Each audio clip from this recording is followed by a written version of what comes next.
Today we're joined by Stephen Greenblatt, the Kogan University Professor of the Humanities at Harvard University. Stephen is the author of The Rise and Fall of Adam and Eve, The Story That Created Us, and Tyrant, Shakespeare on Politics, among many other books. We're also joined by NAC member and founder and president of the Shakespeare Guild, John Andrews.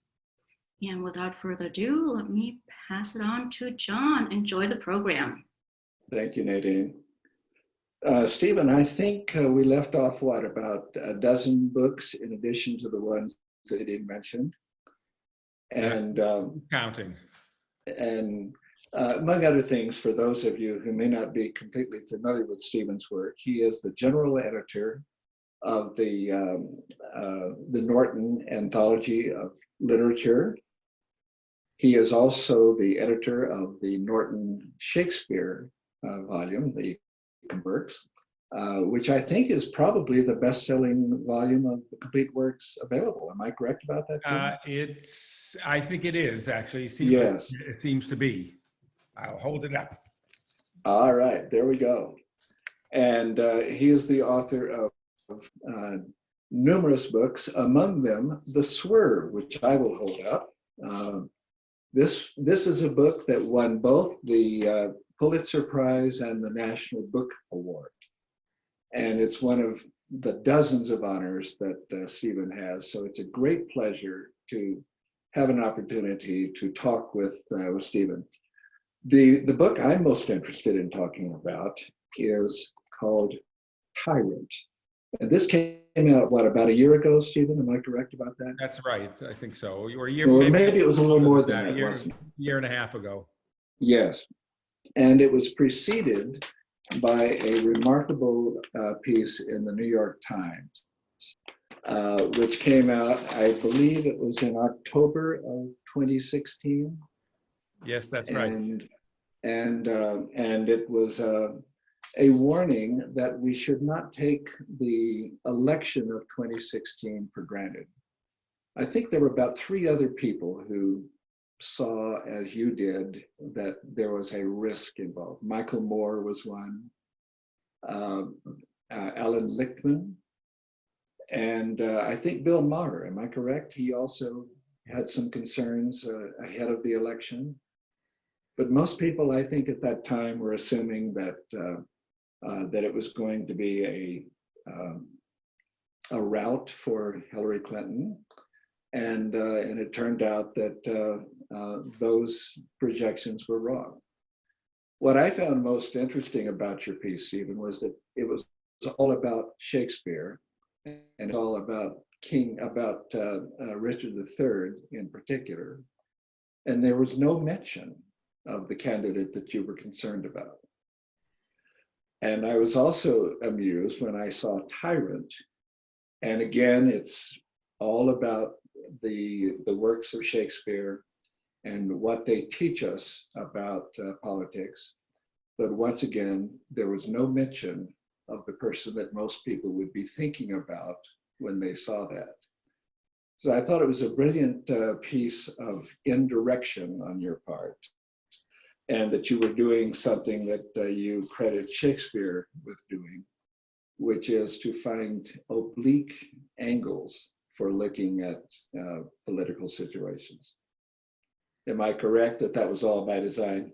It was rather by design, though, of course, in addition to a difference, a lack of genius on my part and abundance of genius on Shakespeare's part, there are also differences in the circumstances. Shakespeare had to be oblique. Right. Shakespeare was writing his plays in effect in North Korea or Iran, right. Or the German Democratic Republic. Right.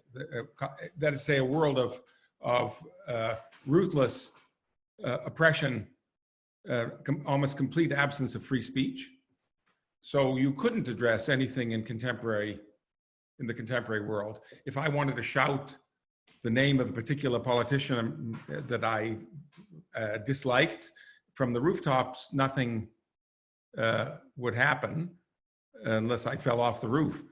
But no one would worry about it. We don't have that. Mercifully, we don't have that situation. But I wanted to explore and to tap into the power of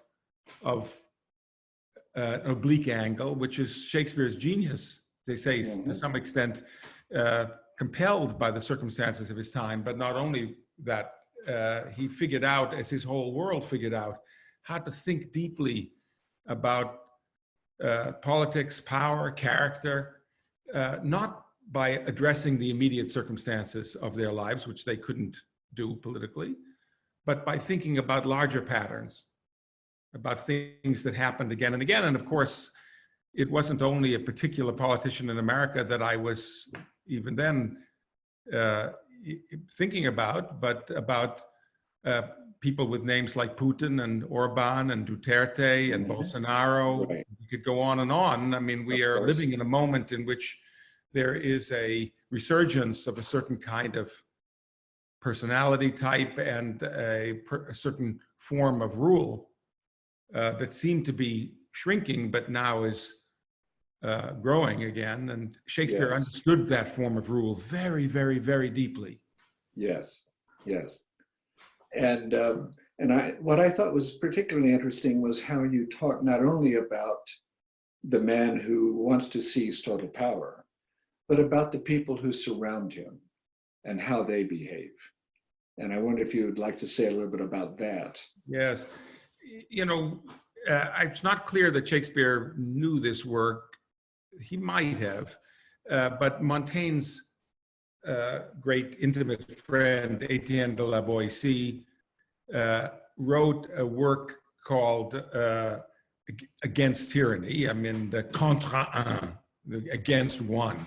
And in that work, he was worrying about how he would stop the rise of a tyrant. And he argued, how should we say, in a kind of Gandhian way, you don't need violence. You just, when he orders you to do something, don't do it.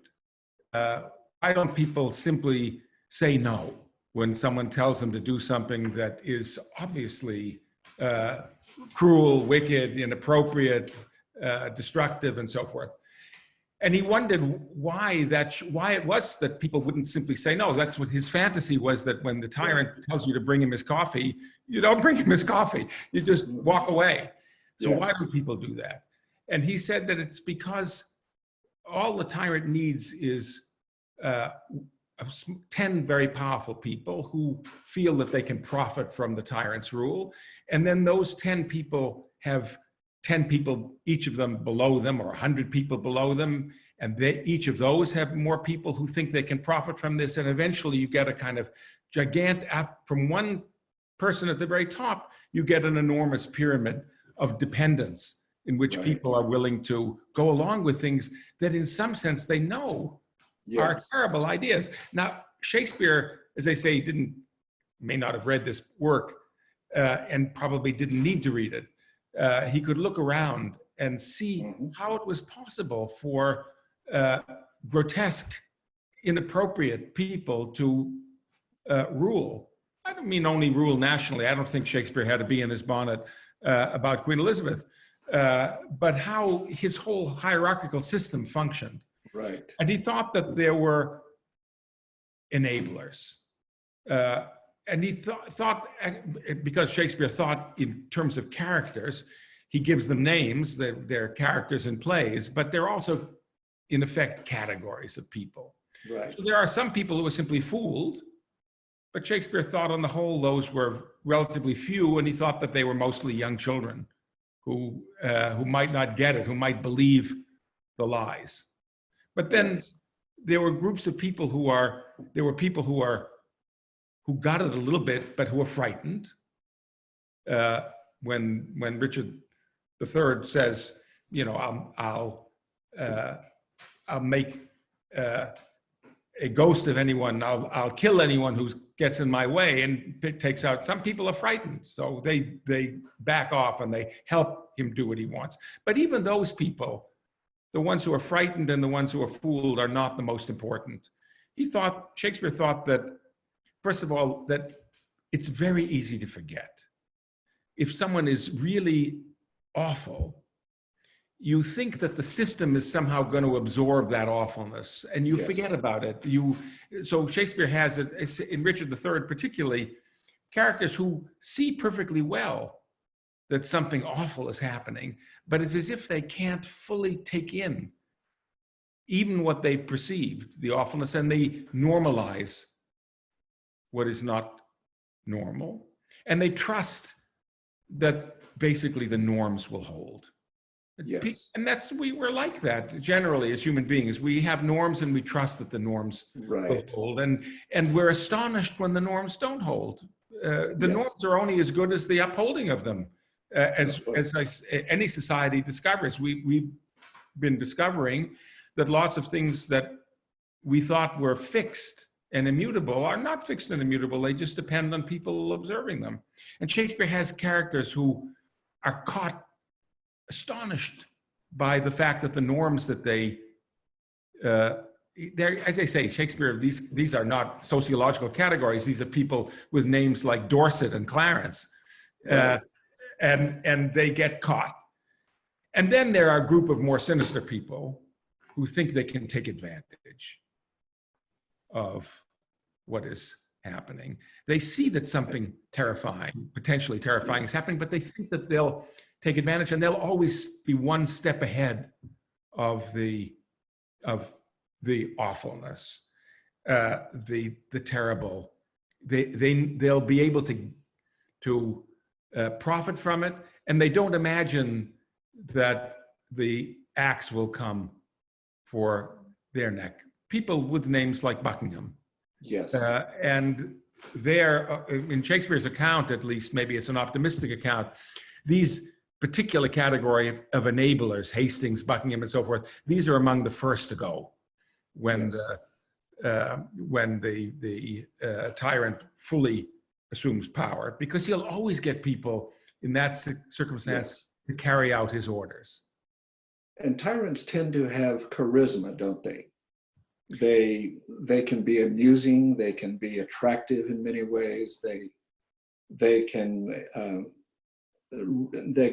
kind of mesmerize people. I remember seeing Anthony Sher play Richard in Stratford, and I remember by the interval, I was beginning to feel a bit guilty because I was enjoying his performance so much, because I found him so appealing, so witty, so clever, and I was taken in. And it was only later in that performance when it occurred to me that that was probably what Shakespeare wanted. He wanted us to feel the attraction that the enablers and the others do. You're absolutely right. First of all, I saw that same marvelous performance, but that performance is in an extraordinary performance is also characteristic, or helps to explain why Richard III is one of the great Shakespeare parts. If you're an aspiring actor, you want to play that part. It's fantastic because it's so exciting and charismatic, and in a weird, perverse way, sexy. And even though he's grotesque and hideous and so forth and so on, he has the central excitement of the play. And we're exactly as you say, as an audience, if it's a successful performance, we're completely taken by this. We're excited by it. Our own sadistic impulses are excited by it. And I think Shakespeare understood profoundly that he was, as a playwright, involved in manipulating this excitement, in tapping into this thrill. And I think as he developed as an artist, Shakespeare never gave up, of course, that capacity. That's what he had as a playwright, but he worried about its moral meaning.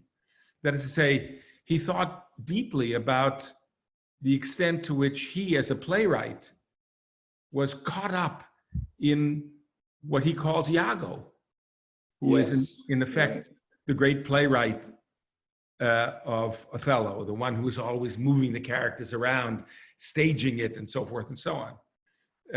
And at the end of his career, I think, or near the end of his career, Shakespeare, as an experiment, tried to come back to what he had done with Aaron the Moor or with Richard III at the beginning of his career, and to see what would happen if you created a character with whom you had much more difficulty identifying as an audience. And he called that character Coriolanus. So you can see that Shakespeare working through a little bit like, let's say, a modernist artist like Schoenberg in music. What happens if you reduce the extent to which you are simply taken in by the character? But there are risks, aesthetic risks in doing that, as I think Shakespeare discovered. Is there any other dramatist who has the psychological insight that Shakespeare does? Is there something that may be unique in his ability to see so deeply and so broadly? I mean, I do think that I'm a bardolater myself. I do think that Shakespeare was the greatest the genius precisely at burrowing into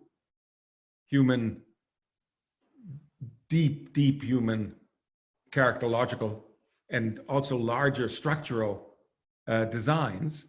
I mean, I don't think there's anyone quite like him, but yes, I mean, you could see, for example, that Christopher Marlowe, his great contemporary, died at 29, didn't have a long career, but you could see that he was also fascinated by this, what we've just been talking about, by this, the charisma of ghastly people. That's the Jew of Malta, or in a way, that's Tamburlaine. But there's a sense in which Marlowe understood what Shakespeare understood, but Marlowe has, how should we say, less moral control of this excitement, or what Marlowe, I think, Marlowe is pulled toward is something that I think Shakespeare would have understood, but that Shakespeare was resisting, which was a kind of utter cynicism about all of this. Look at the Jew of Malta. He is this exactly Richard III-like charismatic villain. Right. He's destroyed at the end. And I saw a brilliant production, also probably at the time of the Anthony Shore one, years and years ago, of the Jew of Malta in London, in which at the end, when the Jew is destroyed, the Turks are destroyed, and the Christian hero who's betrayed everyone says, "Oh, this is a great victory for God," everyone in the audience laughed. And I do think that's an authentic Marlovian response. Kind of, all of this is a sham. All of this is disgusting. There's nothing out there. Shakespeare understood that, but I think he resisted it. I don't think that is where he wanted to go as an artist or as a human being. You probably saw F. Murray Abraham play Barabbas. I did. In the Theater for New Audiences production, and then alternated that with Shylock. Yes, yes. I thought the Shylock particularly was utterly brilliant. I did too. He's a stupendous actor. Absolutely. Well, thinking about what I think makes Shakespeare special, I keep going back to Emerson's comment. He's comparing Shakespeare to other great writers. And he says that they were conceivably wise. Shakespeare was inconceivably wise. Does that register with you? It does. I see that. I mean, I think that he doesn't come from nowhere, or doesn't come from. He's absolutely astonishing, but my reservation is only that I don't want to go all the way that that Jorge Luis Borges does, or that my esteemed former teacher Harold Bloom does, and say that Yes. he was God. Yeah. Well, he wasn't God. He had a Yes. particular kind of training that he Right. understood in a profound way. I was thinking before having this conversation with you, John, about the question of prescience, about Yes. why Shakespeare seems so prescient about our own political situation. Exactly.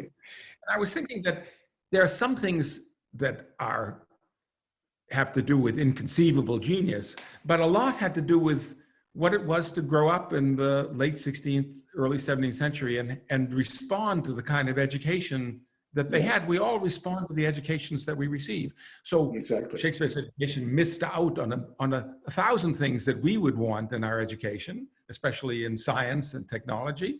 But it had certain features that Shakespeare understood in a profound way. First of all, Shakespeare in his world had training in seeing patterns and universal tendencies in individual characters and in whole states or realms. That is to say, the form of the education was to think about the past, the ancient past, specifically more specifically the Roman past, but in terms of what you could see in that past that would speak to you.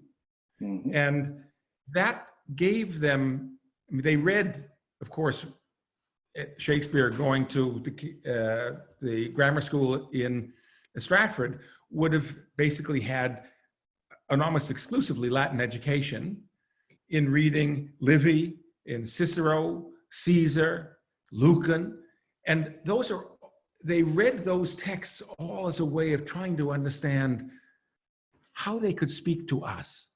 Now, Yes. they needed to do that because they couldn't speak about their own world. They could say nothing about the local magnate, the tyrant of the neighborhood, let alone anyone in the larger state. So they had to keep their mouths shut, but they could think deeply about what they could see in the ancient texts that they were reading. And Shakespeare, of course, did this to an inconceivably intense degree in characters like Macbeth and Lear and Coriolanus and Caesar and so forth. And then they were heirs to Shakespeare was an heir to Machiavelli, as Marlowe was an heir to Machiavelli. Right. Not Machiavelli only the scary bogeyman from the period, but Machiavelli, the profound thinker about how politics actually really work. And Yes. Shakespeare understood in a profound way what Machiavelli understood about how societies are organized, what kinds of lies people tell in order to deceive others, but also just in order to keep going. Yes. And then finally, perhaps,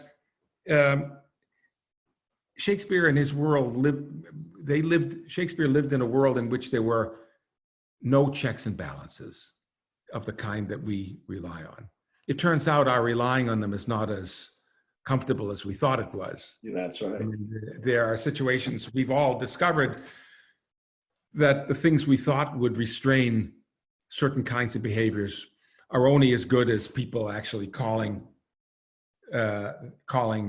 up their own moral strength to resist them. But nonetheless, we have structurally in our American Constitution built-in checks and balances that Shakespeare's world had no notion of whatsoever. And what that meant was that they were incredibly sensitive to the possibility of tyranny, Yes. to what would happen when someone began to move in a direction toward tyranny. That's, after all, also Machiavelli wasn't speaking only against it, but that's Machiavelli's sensitivity as well. What does it mean? What kinds of moves do people make? Yes. And you can see that one of the reasons that Shakespeare seems so prescient for our world, the world of Putin and Duterte and Orban and all the rest of them, including perhaps our own, is that he just could detect, he's like a kind of seismograph that was unbelievably sensitive to when things are moving, when the dial is moving in that direction. Yes. And, I think that's one of the one of the major contributions that you have made, that you are teaching us to be prescient. Is that something that you try to inculcate in your students as well? Is that a value that you feel is important in a humanities curriculum? I do think that I'm myself not inclined in my teaching to make political statements about the here and now. I think I can do that as a citizen if I want to do it, but I don't think it's myself, my role as a teacher to do it. But I do think it's my role as a teacher to create, insofar as I can, to help to create an educated, critical intelligence, an educated citizen, Yes. someone who actually knows how to look past the public statements, the immediate claims, the lies Yes. that are told. And I think that's absolutely centrally part of Shakespeare's gift. There are other aspects of it as well. That's part of his political gift. And also to understand what kinds of characters Shakespeare is a particular genius, but he's not alone in this. So is Jane Austen, and so is George Eliot, and so is Tolstoy and Dostoevsky. What human characteristics inwardly come out in our social relations? What do we reveal about ourselves? Yes. In our what looked like casual conversations, but also in our big decisions in life. And I also try, insofar as I can, to tap into, Shakespeare has very few political principles that we would recognize as ours. He lived in a monarchy, late 16th century, early 17th century monarchy, with no Enlightenment values of the kind that we prize at all. But Shakespeare hated cruelty instinctively, I think. And that it has a particular loathing of the way in which people behave. He gave them names like Regan and Goneril and Cornwall, and Iago and so forth. He just understood that we have to stop people like that. We have to stand up to them, like the nameless servant when Gloucester is being tortured, who says, I won't let you do this. Yes. Better service have I never done you than to tell you to stop, halt. And I try to get my students to understand why these moments are, after 400 years, still necessary, still riveting. Yes. I would imagine at least some of your students have gone into journalism. Would I be correct about that? Yes, some of them have. Yes. Because it seems to me that the values you're inculcating are the values we want in the field of journalism, especially now.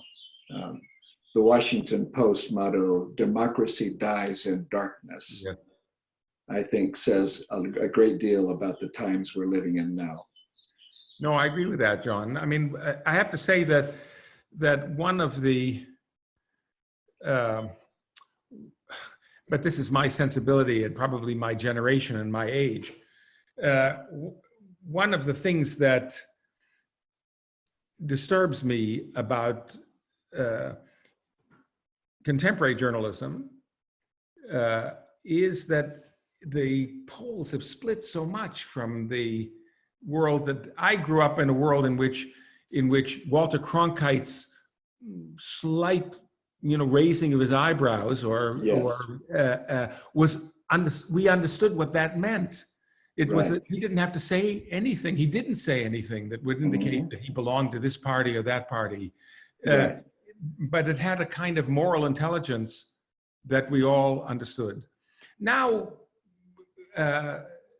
the newspapers that we have, even the ones that I try, at least I basically I read and I try to trust, tend to be pulled in partisan directions.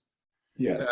And you can see certain papers at quite, I mean, I actually like, to my astonishment, I like the Wall Street Journal. I don't much like the editorial page of the Wall Street Journal, but I think the reporting of the Wall They've Street done Journal, some wonderful reporting. yeah, has less immediate partisan implications to me than the papers that, like the Guardian. I read the British Guardian, but I mean, I feel I'm reading a political party organ, or an intelligent one, but Sure. Yes. Yeah. And I would say that, you know, one of the most indispensable journals we have is the New York Review of Books. And Yeah. I'm always delighted when I see one of your pieces in that publication. I like writing for the New York Review of Books, partly because they let you go on a little bit. Yes.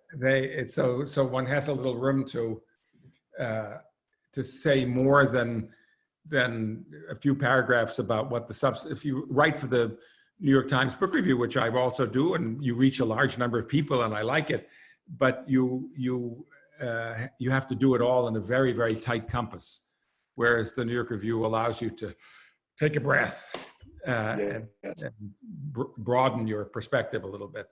Yeah, I mean, the reviews are, they're truly considered. You really do have the sense that you get a balanced, in general, a balanced view of what the author is trying to do, and of what the limitations may be, and what the insights are that are keepers. Yes, I mean, the one thing about, and it is interesting to come back to thinking about Shakespeare and Marlowe and their contemporaries. One thing about writing for their ranges of how much time it will take before something appears. The article in the New York Times with which you began, the one about not taking the election for granted, I sent to the New York Times in August before 2016. And they wrote back and said, oh, that was a nice piece, but they didn't want to publish it because they thought that they had published enough already, and that the election in effect had already been, it wasn't over, but that they were confident that the election was going to go where it was, where they thought it was going to go. And therefore, a thing saying, don't, that you should worry. I was writing it really, insofar as I had immediate contemporary situation in mind, I was trying to persuade people not to vote for the Green Party candidate. I knew I wouldn't reach the people who were going to vote for Trump, but I thought, I don't think that you should throw your vote away. I mean, try to indicate someone to the left. Yes. And they said to me, that was August, and they said, I could send it back to them just before the election if they thought it might be, relevant then. But it was, so I thought about whether I should throw it away, and then I just put it in the drawer and I sent it back to them in October, and they published it. But that August, September, October, there were 3 months that they thought the election, that this was irrelevant. And the question of the timing of things is quite significant here. I mean, in the last New York Review piece that I wrote, which was about a performance, a remarkable performance of a medieval mystery play in Spain, which I saw last summer, they waited 8 months to publish the piece, and it was driving me crazy. I mean, why don't they publish it? I mean, but it'll be dead by the time the whole event will be dead by the time they publish it. But then it happens, partly I think maybe just by luck, that they published it exactly at the moment at which statues are being pulled down, and which people are, and so suddenly something that I thought was a particular subject of a particular curious kind turned out to be relevant to contemporary situation. Now, Shakespeare and Marlowe, to return to much greater and more interesting things, Shakespeare and Marlowe lived in a world in which they wrote things that were generally performed almost immediately after they wrote them, because the theater was interested in getting material, and almost constant hunger for new plays. And their game was to write about things that are distant, that will seem immediately relevant to the world. When Shakespeare writes King Lear about an early medieval, or actually in this case, not a medieval, but I mean, I was thinking of Macbeth, a medieval monarch, but writes King Lear about an ancient British ruler from the time of Isaiah. It's not as a piece of going back to the time of Isaiah. It's a attempt to understand what it is right now, but with this displacement. So that when Shakespeare has a character say in King Lear, a dog's obeyed an office. You couldn't say that in a tavern in London in the early 17th century. You'd get your ear cut off by the state. You'd get your tongue cut out. A dog's obeyed an office? But you could say it before 3,000 people on the stage because you had it in the voice of King Lear.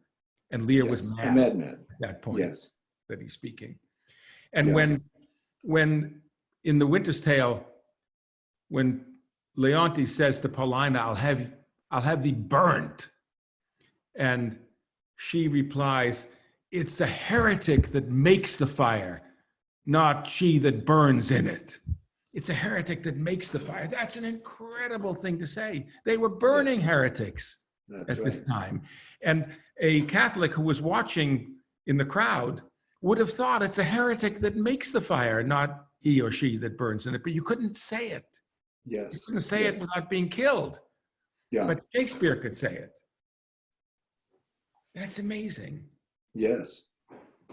Well, as we look to November, are you planning to having more to say about what we need to be concerned about? Is this on your agenda? Nothing, no immediate impulse. I did write something in the New Yorker not so long ago about Shakespeare on plague. Yes, I love that piece. And in this vein, I said, I think truthfully, I mean, the important point is to be truthful. You can't just cook the books.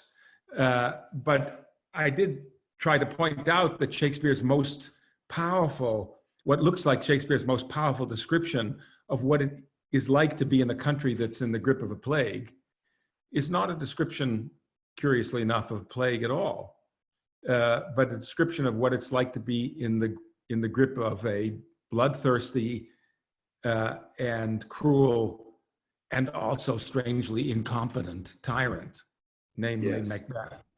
Yes. Who I think is, it looks to me as if he's going to weaponize this tropidemic. I'm not quite sure how he sees political advantage, but it may just be denial. Do you have any theory about it? I mean, certain things are, as I say, I'm more comfortable in the 16th and 17th century always than I am in the 21st. I do think that the recent statements, such as the strange remark to slow the testing, which his people said was a joke, but then he said was not a joke, is a piece of it's hard to understand, really. I mean, either a piece of Machiavellian policy. We won't reveal the death rates any longer because we won't test anyone. We won't the infection rates or the death rates. We won't test anyone. Or it's a piece of wishful thinking, a little bit like Macbeth thinking that Birnam Wood can never come to Dunsinane. Right. I mean, the kind of mad wishful thinking. I don't understand it, honestly. I mean, let's say I find it, or rather, I don't understand. I mean, I do understand a little bit, but if people, we have 120,000 people now, more than 120,000 people who've died of this of this virus, we're leading the world, and alas, in Yes. death rates. We've made America great again. That it is a catastrophic result. It can't entirely be blamed on, by any means, on the administration, but the absence of a clear national policy seems incredible to me, given the political stakes of it. One of the things I've read recently, John, and I'm sure you've read it, I reread Defoe's Journal of the Plague Year, Yes. which was written in the middle of the 18th century, but is about the Great Plague of 1665 in London. And it's a kind of, uses a lot of eyewitness accounts. And what's astonishing to me about that wonderful book of Defoe's is that almost all of our practices, protective practices, such as social distancing, quarantining, the Contact tracing. These are all already, without any epidemiological understanding, these were all already in place in the 17th century. And one of the things that Defoe describes is a moment in which the plague deaths lessened. The plague seemed to have shrunk a little bit, and people go completely recklessly crazy. They start doing the things that they hadn't been doing. They start mingling again. They're constantly, they're now touching each other, kissing each other, shaking hands, and so forth and so on. And the plague comes back, roaring back. Now, it doesn't take a great genius to understand this. This was already understood in the 17th century, that there can be resurgences of this, that you have to get control of it. And it does strike me. I mean, I listen to same accounts by Anthony Fauci and others, and we get what we need to do to get control of this, but we don't do it. I mean, for whatever strange political reason. Well, I try to, I go between explaining it as ignorance and is explaining it as ignorance. Yes. And the ignorance, to ignore it means to be able to get, apparently looks like it means to be able to get the economy up and running again, which we need. That's Everyone needs to live. We need to live. We have to work, but we have to be careful. You can work, most work you can do with a mask on. Yes. So the question, and we know that wearing a mask reduces the epidemic. So it's a no-brainer. Yes. But then, strangely enough, people behave as if they don't have brains. Yes, that's right. You, and in one of your essays, I think you talk about the meaning of persona. Yes. And it's a word that meant mask in Greek theater, as I understand it. Yes, it did. I was thinking about persona, about the whole idea of persona and mask recently, because there's now back in 2007, a British journalist named Gabby Wood interviewed a famous American real estate mogul and television personality at the time for the business section of the London Observer. It was a business interview. And the interview ranged very widely around a US beauty pageant and the unusual color of this personality's hair, and a golf club he was planning to open in Scotland, and what looked like a rash claim that he could solve all the problems in the Middle East. But then the interviewer, Gabby Wood, wrote something quite interesting, which was that she was worried. She was worried that no one would believe this personality if she could actually, that she hadn't made up this personality, if she hadn't actually interviewed him. And she asked at the end of the interview one last question. She asked him, if no one were looking at you, do you think you'd still exist? And the celebrity paused as if to reflect, and then replied, no. And she thought that was a remarkable and interesting, strange thing to say, but it reveals something, I think, powerful about certain kinds of people in power, which is a compulsive desire to be looked at constantly. That's right. As if you weren't being looked at, you would no longer exist. Yes. And conjoined with a remarkable ability in the case of certain personalities, and Shakespeare's Richard III is the most spectacular example, a remarkable ability not only to be looked at constantly, but to sort of get into the heads of everyone so that you can't get him out of your head. Yes. That's the genius of Richard III, as if the face, the persona, is there constantly. And then Shakespeare asked himself, I think from the early in his career, thinking about Richard III, what's behind the mask? What is there? And I think in Richard III, he came up with on the whole, rather inadequate answer. He has that, I think, rather poor scene, if I may say so, about Shakespeare at the end, in which Richard says, is there a murderer here? No. Yes, I'm a murderer. It goes back and forth like a puppet when he's by himself in the soliloquy. But I think that Shakespeare's profound answer to the question of what's behind the mask comes in Macbeth at the end. Yes. When Macbeth looks behind the mask, shows us what's behind the mask, and there's nothing. Yes. A tale told by an idiot, full of sound and fury, signifying nothing. I think that's a good line upon which we should conclude. I know you have things to do. Okay. Stephen, thank you so much. This has been a real delight.